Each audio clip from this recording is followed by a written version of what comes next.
ওই যে আপনি যে বদলাই আনেন না, এটা কেমনি বুঝবো? কিন্তু বুঝলাম না তো কারা আপনারা।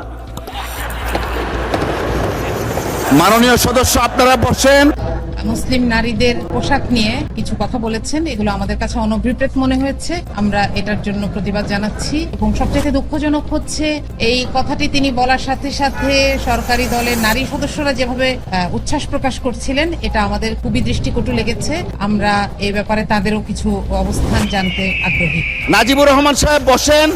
আপনাকে দেখলে তো আজ রইলে ভয় পায়। মাননীয় সদস্য, দয়া করে আমাকে অ্যাড্রেস করে কথা বলুন please। Yes sir. আমি বললাম যে তার ভাই ভাবি কই? ওই যে আপনি যে বদলাই আনেন না, এটা কেমনি বুঝবো? আমাদের হাউসে আমাদের বোনেরা এসছে এমপি হইয়া, দুইজনের বক্তৃতা শুনছি, আগামী দিনে কিছু করতে পারবে, ভবিষ্যৎ আছে, লেখাপড়া জানা। কিন্তু বুঝলাম না তো কারা আপনারা।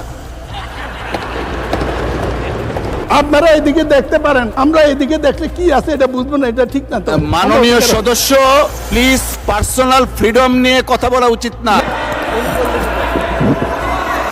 মুসলিম নারীদের পোশাক নিয়ে কিছু কথা বলেছেন, এগুলো আমাদের কাছে অনভিপ্রেত মনে হয়েছে। আমরা এটার জন্য প্রতিবাদ জানাচ্ছি এবং আমরা মনে করি যে তার পক্ষ থেকে এটার ব্যাপারে একটি বক্তব্য আসা উচিত। পরেও যদিও স্পিকার এই বক্তব্যটিকে এক্সপান্ড করেছেন, তো একজন সদস্য এটাকে সমর্থন করে বক্তব্য দেওয়ার, একাধিক সদস্য তাকে সমর্থন করে বক্তব্য দেওয়ার চেষ্টা করেছেন এবং স্পিকার সেখানে বলেছেন যে এটি অলরেডি এক্সপাঞ্জ। অসংখ্য নারী আছেন যারা ইসলামের অংশ হিসেবে এই কাজটি করেন এবং তাদের প্রতিনিধি হিসেবেও যদি আমরা সংসদে এসে থাকি, তাহলে এইখানে আমাদের অবস্থান, আমাদের পোশাক দুই গুরুত্বপূর্ণ।